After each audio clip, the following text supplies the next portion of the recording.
જય સદગુરુદેવ. સચ્ચિત આનંદ સ્વરૂપ ભાગ 13 સાખી લઈએ. જેમ જેમ જીવ છૂટવાનો ઉપાય કરે, એમ ડબલ બંધાતો જાય. આપ બળે છૂટે નહીં, જો ન છોડાવે ત્રિભુવન રાય. હો જો ન છોડાવે ત્રિભુવન રાય. હે માનવ, સંતો સાખીમાં સમજાવે છે, જેમ જેમ જીવ આ માયાના દેશમાંથી છૂટવાનો ઉપાય કરે પોતાની મનની મતિથી, તેમ તેમ તેમ ડબલ બંધાતો જાય. કારણ આત્મકલ્યાણ કરવાનું સત્ય જ્ઞાન હોય નહીં, અને હોય તો સદગુરુ શરણ વિના કાંઈ આત્મકલ્યાણની સૂઝ પડતી નથી. અને ત્રિલોકીના રચેલા ધર્મમાં મન તો જુદા જુદા નુસ્ખા અપનાવે. જાણે મનમાં વિચારે કે અમે તો કેટલા ભક્તિવાન કહેવાય, એવું અભિમાન કરીને કર્મમાં વધારો થાય. એટલે સંતો સાખીમાં કહે છે, ડબલ બંધાતો જાય. હે માનવ, આપમતિથી કે આપ બળથી માયાના દેશમાંથી છૂટાતું નથી કે મુક્તિ મળતી નથી. એટલે તો સત્ય જ્ઞાની સદગુરુનું શરણ લેવું પડે છે. કારણ આપણે ભવસાગરમાં ભૂલા પડ્યા છીએ, તો આત્માના કલ્યાણનો રસ્તો કોણ બતાવે? બતાવવું એટલે આપણી ચર્મદ્રષ્ટિથી પરમાત્માના ચિહ્ન દર્શન કરી સમજીને સદગુરુ કૃપા વરસાવી શબ્દ સુરતાનું પ્રભુ ભજન શીખવે છે. એટલે સાખીમાં સંતો કહે છે ને કે માયાના દેશમાંથી મુક્તિ અપાવે કે છોડાવે ત્રિભુવન રાય. ત્રિભુવન રાય એટલે દેવન કા દેવ સત્યજ્ઞાની સદગુરુદેવ. તેવું સંતો સાખીમાં સમજાવે છે. તો સમજો વાલા, આપમતિથી કે આપ બળથી ક્યારેય માયાના દેશમાંથી મુક્તિ મળતી નથી. તેવી જ રીતે કબીર સાહેબ કબીર બીજક સાખીમાં સમજાવે છે. ચાલતા ચાલતા પગ થાક્યા, નગર રહ્યા નવકોસ, વચમાં ડેરા પડ્યા, કહું કોના દોષ હો, કહું કોના દોષ. સાખીમાં સંતો સમજાવે છે, તેમ કબીર સાહેબ કબીર બીજક સાખીમાં સમજાવે છે. હે જીવ, તું આપમતિથી ત્રિલોકીના રચેલા જુદા જુદા ધર્મમાં ગમે તેટલો ચાલીશ કે દોડીશ, તેમાં તારા પગ થાકી જશે, છતાં કાંઈ આત્માનું કલ્યાણ થશે નહીં. કારણ આત્માનું ઘર પરમાત્મા 9 કોસથી દૂર છે, જે શબ્દ સુરતાનું ભજન કરતા અનુભવમાં આવે છે કે 7 કોસથી પર પરમાત્માના ગામ છે. આ સુરતા ભજનની વાત છે. જીવ શું કરે છે? બધા જીવ આપમતિથી જીવ દેવોના ડેરે જવામાં રોકાઈ ગયા. સુરતા ભજન કરીને 7 કોસથી દૂર ગામ છે, તે નથી વિચારતા. તો કબીર સાહેબ કહે છે, હે જીવ, આમાં કોના દોષ? તો સત્ય જ્ઞાન મળવા છતાં દેવોના ડેરા ભૂલાતા નથી. કારણ બ્રહ્મા સત્ય જ્ઞાની સદગુરુનું શરણ છૂટતા જીવ જેણે શરીર છોડેલ હોય તેમાં લાગી જાય છે. તો કબીર સાહેબ કબીર બીજક સાખીમાં સમજાવે છે. તો સમજો વાલા સત્ય જ્ઞાનને, અને દેવોએ રચેલા 3 લોકની ભ્રમણા છોડો. હવે અમારા સદગુરુ પ્રવીણરામની વાણી લઈએ. સદગુરુ પ્રવીણરામ પ્રતાપે વિવરણ કરીએ. પરમ ગુરુ દાતાએ બંગલો અજબ બનાવ્યો રે, તારો પાર કોઈ પામી ન શકે રે, પરમ ગુરુ દાતાએ બંગલો અજબ બનાવ્યો. હે માનવ, અમારા સદગુરુ સમજાવે છે, પરમ ગુરુ દાતાએ આ દેહ બંગલો અજબ બનાવ્યો છે, જે જગતના જીવ કશું જાણી શકતા નથી કે આ દેહ બંગલાનું સંચાલન કોણ કરે છે. તે તો મન માયાની મોજમાં ભૂલી ગયા ભગવાનને. જીવ ભક્તિ કરે છે, પણ અનુમાને અને અંધશ્રદ્ધાએ. અને જો સત્યની ખબર હોય તો પ્રભુ ભજન કરી દેહ બંગલાનું ભાડું ચૂકવી દે ને, એટલે કર્મ બ્રહ્માગ્નિમાં બાળી લે ને, તો વારે વારે કર્મ પ્રમાણે દેહ ધરવા ન પડે, માનવ પછી 1,84,ની ખાણીમાં. એટલે અમારા સદગુરુ પ્રભુ ભજનનો પૂરો અનુભવ કરીને કહે છે, હે પરમ ગુરુ દાતા, તમારો કોઈ પાર પામી શકે નહીં, તે અપરંપાર છે. તેમાં સતી લોયાણની વાણીમાં કહે છે ને, ચિરે લાખા ભેદ બ્રહ્મ વેદનો અંત આવી ગયો, જી હો જી એવાય ગમની વાસી અભિયાસી રે હા. અમારા સદગુરુની વાણીમાં સમજાવે છે તેમ સતી લોયાણની વાણીમાં લાખાને અને જગતના માનવને સમજાવે છે, હે લાખા, તમે સત્યજ્ઞાની સદગુરુના શરણે તો આવ્યા, પણ પૂર્ણ પ્રભુ ભજનનો અનુભવ કર્યો નહીં, એટલે દેવોની વાતું કે જગત કરે તે કરવા માંડ્યા. વેદની વાતું તો તેમાં તમારું આત્માનું કલ્યાણ થશે નહીં. હે લાખા, આપણા સદગુરુ અગમ નિવાસી અભ્યાસી છે, એટલે જગતના જીવને ગમ નથી તેવા અપરંપાર પરમાત્માના ઘરની કે આત્માના ઘરની જાણ જાણે છે, શબ્દ સુરતાનું પ્રભુ ભજન કરીને. તેને વેદનો કે દેવોનો અંત આવી ગયો, એટલે જીવતા જ મન માયા બંને મરી ગયા. એટલે દેવના ઘરનું મન અને દેવી માયા શક્તિનું તન, એટલે દેવદેવીથી ન્યારું આત્માનું ઘર છે, તે સુરતાથી આત્માના મંદિરમાં માલે કે પરમ પરમાત્માના પદમાં માલે છે. તેવું લોયાણ લાખાને અને જગતના માનવને સમજાવે છે.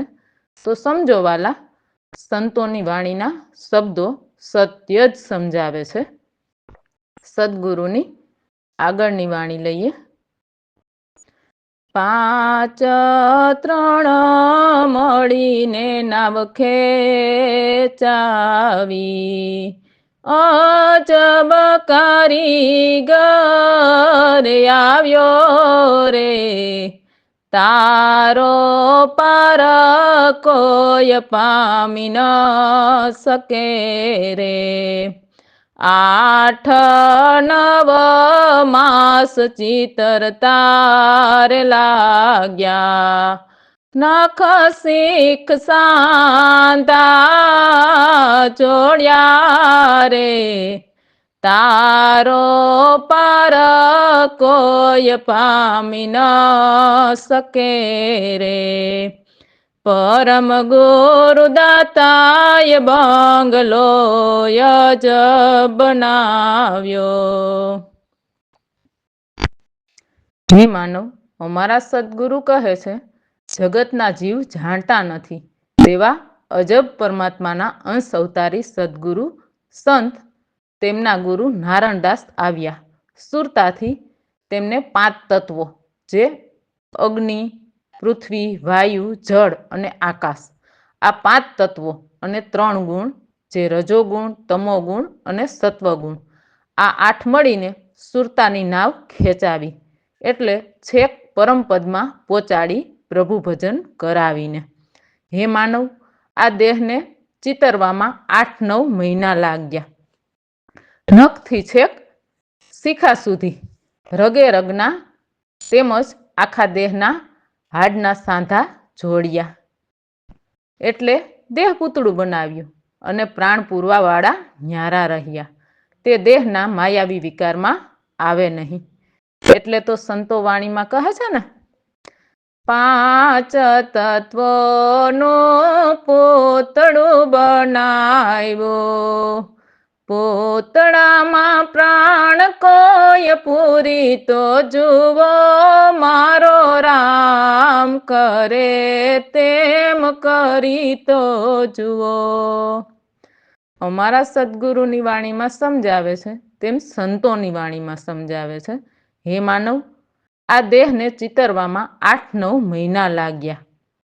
નખથી છેક શિખા સુધી દેહમાં હાડના સાંધા જોડવા, જે 5 તત્વ અને 3 ગુણનો આ દેહ બનાવ્યો અને પ્રાણ પૂરનાર પરમપિતા પરમેશ્વર ન્યારા રહ્યા.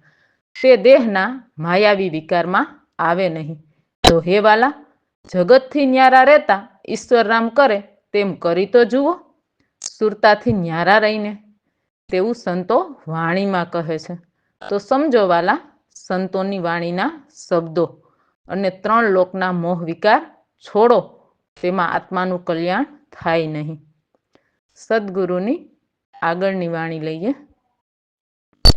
સદગુરુએ મારી દિશા ફેરવી, પાકો રંગ ચડાવ્યો રે, પાકો રંગ ચઢાવ્યો રે, તારો પાર કોઈ પામી ન શકે રે. 7 દ્વીપ 9 ખંડ 10 બારી, ન કોઈ ત્યાં ઠેરાયો રે, તારો પાર કોઈ પામી ન શકે રે. પરમ ગુરુ દાતાએ બંગલો અજબ બનાવ્યો રે. અમારા સદગુરુની વાણીમાં તેમના દાસ કહે છે, મારા સદગુરુએ મારી સુરતાની દિશા ફેરવી, એટલે શબ્દ સુરતાનું પ્રભુ ભજન કરાવી સુરતાથી રામ નામનો પાકો રંગ ચઢાવ્યો. 7 દ્વીપ 9 ખંડમાં 10 બારી, બહાર છે તેમ ભીતર છે. તો 7 દ્વીપ, પેલું જંબુદ્વીપ, તેના દર્શન કાનમાં. બીજું લક્ષદ્વીપ, તેના દર્શન આંખમાં. ત્રીજું સાલ્મીદ્વીપ, તેના દર્શન નાકમાં. ચોથું કુશલદ્વીપ, તેના દર્શન મુખમાં. 5મું કાચદ્વીપ, તેના દર્શન હાથમાં. 6ઠું હારિદ્વીપ, તેના દર્શન ઉદરમાં. 7મું પુષ્કરદ્વીપ, તેના દર્શન પગમાં. આમ 7 દ્વીપ અંદર બહાર આવેલા છે. પછી 9 ખંડ અંદર બહાર અને દિશા. તો પેલું ભારતખંડ, તેનું સ્થાન મસ્તકમાં, દિશા પૂર્વ. બીજું પૂરવખંડ, તેનું સ્થાન કાનમાં, દિશા અગ્નિ. ત્રીજું નિરાકાર રામખંડ, તેનું સ્થાન આંખમાં, દિશા દક્ષિણ. ચોથું દગલ સ્થાનપાલ ખંડ, તેનું સ્થાન નાકમાં, દિશા નૈઋત્ય કોણ. 5મું કેતુમાલ ખંડ, તેનું સ્થાન જીભમાં, દિશા પશ્ચિમ. 6ઠું હરિતખંડ, તેનું સ્થાન ત્વચા કે ચામડી, દિશા વાયવ્ય. 7મું પૃથુખંડ, તેનું સ્થાન હાથ, દિશા ઉત્તર. 8મું મણિભદ્ર ખંડ, તેનું સ્થાન મૂળદ્વાર, દિશા ઈશાન. 9મું સુવર્ણખંડ, તેનું સ્થાન પગ, દિશા મધ્ય અર્ધ ઉરધ. આમ અંદર બહાર આવેલા છે 9 ખંડ. પછી 10 બારી દેહમાં કે બહાર. 2 કાન, બે આંખ, બે નાક, મોં, ગુદા, ગુપસ્થ, 10મું બ્રહ્મરંધ્ર કે શિખા.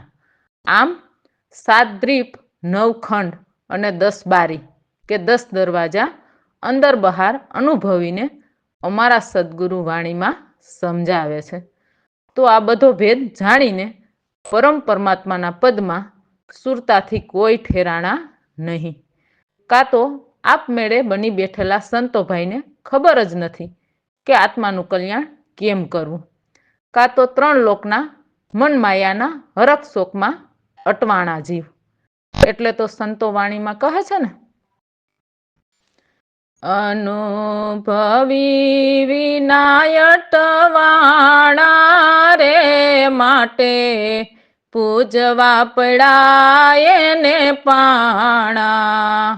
પોતાની મંદિરિયાની પ્રતીત ન આવે, પ્રગટ પ્રભુમાં પાછી શંકાયુ લાવે. પારકા મંદિરે બગાડે નાણા રે, માટે પૂજવા પડ્યા એને પાણા. અનુભવી વિનાય અટવાણા રે, માટે પૂજવા પડ્યા એને પાણા. અમારા સદગુરુની વાણીમાં સમજાવે છે તેમ સંતોની વાણીમાં સમજાવે છે. હે માનવ, સત્ય જ્ઞાની સદગુરુ પેલા બહાર પરમાત્માના ચિહ્ન દર્શન કરી પછી ભીતર પરખ કરી પરમાત્માની શબ્દ સુરતાનું પ્રભુ ભજન કરી તેવા અનુભવી સદગુરુના શરણ વિના જીવ માયાના દેશમાં અટવાણો છે. સદગુરુ પરમાત્માના ચિહ્ન દર્શન કરી સમજાવે છે, પાછા પ્રગટ પ્રભુમાં શંકાયું કરે. કારણ સત્ય જ્ઞાનની ખબર નથી, માટે પૂજવા પડ્યા પાણા કે પથ્થરની મૂર્તિને. તેમાં તો પ્રાણ નથી ને? હા, એક તત્વ છે અગ્નિ, અને માનવ 5 તત્વનો. તો સંતોની વાણીનું મનન કરી શકે ને, કે વિચારી શકે ને કે સંતો આપણને શું કહે છે વાણીમાં, અને આપણે શું કરી રહ્યા છે, શું કરી રહ્યા છીએ. એટલે મનન કરજો. પછી સંતો વાણીમાં કહે છે, પોતાના દેહ મંદિરની ઓળખાણ કરતા નથી કે આપણો દેહ કોણ ચલાવે છે, કે પિંડ નહોતું ત્યારે હું ક્યાં ઘરે હતો. તે આત્માનું ઘર પરમાત્માને પેલા જોતા નથી અને પ્રગટ પ્રભુમાં પાછા શંકાયું લાવે. વળી પારકા દેહ મંદિરમાં નાણાં બગાડવા જતા હોય પોતાના સ્વાર્થ માટે. તેવું સંતો વાણીમાં સમજાવે છે. તો સમજો વાલા, પ્રગટ પરમાત્માના જ્ઞાનને, મનની ખોટી શંકા છોડો. સદગુરુની આગળની વાણી લઈએ. અધરત અખત પર મારા સ્વામી રાજા બેઠા, દીપક અખંડ જગાવ્યો રે, તારો પાર કોઈ પામી ન શકે રે. પરમ ગુરુ દાતાએ બંગલો અજબ બનાવ્યો. હે માનવ, અમારા સદગુરુ કહે છે, શબ્દ સુરતાનું પ્રભુ ભજન કરીને ભીતર અખંડ દીપક જગાવ્યો, જે આત્માના દીપકને કહે છે. ત્યારે અધર તખત કે 3 લોકથી પાર મારા સ્વામી પરમ પ્રભુ કે રાજા બેઠા છે, તે જોયા મારા પોતાનામાં. તેવું અમારા સદગુરુ વાણીમાં સમજાવે છે. તેવી જ રીતે સંતો વાણીમાં કહે છે ને, ઉરમાય ખંડ આનંદ રે, સાચા રે સાધુ, ફરે નહીં કદી ભવ ફંદ મારે, સાચા રે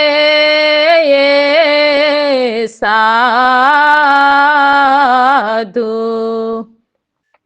અમારા સદગુરુની વાણીમાં સમજાવે છે તેમ સંતોની વાણીમાં સમજાવે છે. જેના ઉરમાં કે હૃદયમાં અખંડ આત્માની જ્યોત જગાવી કે પરમાત્માના પદનો શબ્દ સુરતાનું પ્રભુ ભજન કરી આનંદ માણતા હોય સુરતાથી પોતે પોતાનામાં, તે સાચા સદગુરુ કે સાધુ કે સંત કહેવાય. તેવા સત્ય જ્ઞાની સાધુ ક્યારેય માયાવી ભવના ફંદમાં પડે નહીં તેવું સંતો વાણીમાં સમજાવે છે. તો સમજો વાલા, સત્ય જ્ઞાની સદગુરુ સંતનો મહિમા તે તો જીવને ભવસાગરમાંથી તારવા આવે. હોય એકના એક, પણ દેહ બદલે, ઘર બદલે કે ગમે તે નાતમાં આવે. કારણ પ્રભુના દેશમાં કોઈ નાત જાત નથી ને. એક જ આત્મા સર્વમાં.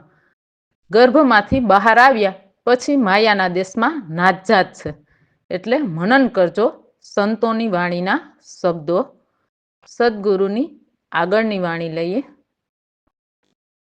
ધન્ય પ્રવીણ રામ મળ્યા ગુરુ પુરા, આપ માયા લખાવ્યા રે, તારો પાર કોઈ પામી ન શકે રે. દાસ લાલે બંગલાની રખિયા, અનંત રૂપ સવાયા રે, તારો પાર કોઈ પામી ન શકે રે. પરમ ગુરુ દાતાએ બંગલો અજબ બનાવ્યો.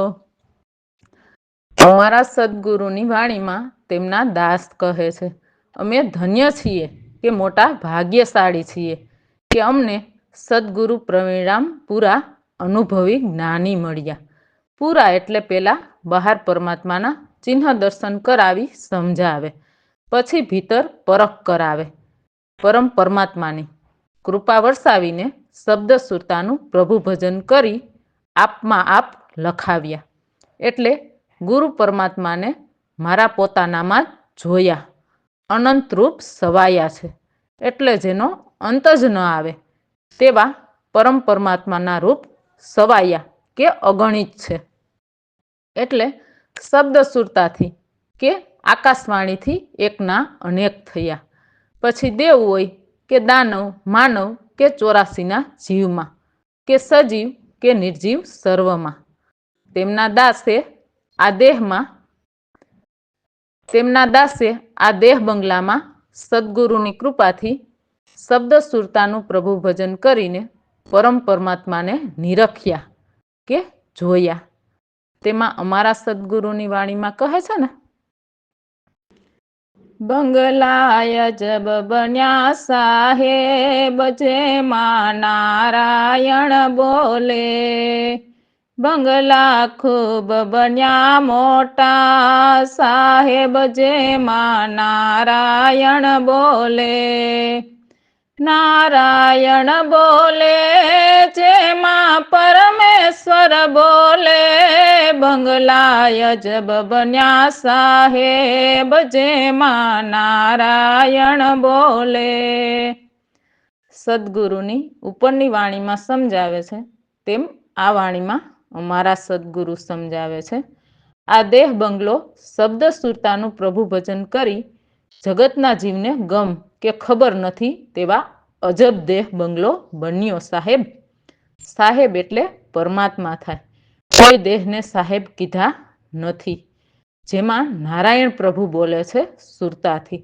પછી કહે છે, પ્રભુ ભજન વધતું ગયું તેમ દેહ બંગલો સુરતાથી ખૂબ મોટો થયો. સાહેબ કે પ્રભુ પરમાત્મા, જેમાં દેહ બંગલામાં સુરતાથી પરમેશ્વર બોલે કે સુરતાથી વાતું કરે પોતે પોતાનામાં, તેવું અમારા સદગુરુની વાણીમાં સમજાવે છે. તો સમજો વાલા, સંતોની વાણીના શબ્દો. આવું પ્રભુ ભજન કોની પાસે હોય? સુરતાથી આત્મા પરમાત્માનું મિલન કરાવવું, કે સુરતાથી નારાયણ કે પરમેશ્વર પ્રભુ વાતો કરે કે બોલે આપણા પોતાનામાં જ આપણી સાથે. અમારા સદગુરુની બંને વાણીમાં સમજાવે છે તેમ સંતોની વાણીમાં સમજાવે છે. હરિજન વિરલા જાણે રે, શબ્દ કોઈ હરિજન વિરલા રે. કહ્યા વચન કાને નવ ધરિયા, ધરિયલ નહીં ઠેકાણે. ફૂલવણી માઈડે ભટકતો તે કીધા કર્મ પરાણે. શબ્દ કોઈ હરિજન વિરલા જાણે. હે માનવ, સત્શબ્દ કે પ્રભુ ભજન કરવાનો શબ્દ કોઈ હરિના જન કે કોઈ વિરલ જાણે છે. ખાલી શબ્દ કે વચન સાંભળીએ ભવસાગર પાર થવાતું નથી. એટલે તો પૂરા અનુભવી કીધા. શબ્દને સુરતાથી ભજવો કેમ? નાભી કમળથી સુરતાની નાવ ચલાવી કેવી રીતે? ગુદા સ્થાને અપાન વાયુ લેવો, પછી ઉપરની વાત પછી. તે પણ શ્વાસ બહાર કાઢ્યા વિના પ્રભુ ભજન કરવાનું છે, એકાંતે બેસીને. એટલે તો સંતો કરોડોમાં કોઈ એક સત્યજ્ઞાની સદગુરુ સંતનું કહેવું છે, જેને શબ્દ સુરતાનું પ્રભુ ભજન કરીને ભીતર દેહ બંગલા અજબ બનાવ્યા, જેમાં સુરતાથી પરમેશ્વર પ્રભુ વાતો કરે કે બોલે. પછી સંતો વાણીમાં કહે છે, સત્યજ્ઞાની સદગુરુ નામ વચન આપે છે, તે કાને ધર્યા નહીં, એટલે મન નિશ્ચય કરી સમજ્યા નહીં. તો કેવી રીતે આત્માનું કલ્યાણ થાય? હે જીવ, તે સત્યજ્ઞાની સદગુરુનું શરણ છોડી કર્મ કર્યા પરાણે, એટલે અભિમાન કરીને, ભવસાગરની ભૂલવણીમાં હાથે કરીને કર્મ પ્રમાણે વારે વારે દેહ ધરે છે, માનવ પછી 1,84,ની ખાણીમાં. તેવું સંતો વાણીમાં સમજાવે છે. તો સમજો વાલા, સત્ય જ્ઞાનને વારે વારે અવસર મળતો નથી હરિભજવાનો કે સત્ય જ્ઞાની સદગુરુ શરણનો. વાણીમાં કોઈક શબ્દ વાપરો છે ને, એટલે મનન કરજો. રામ ભરોસે.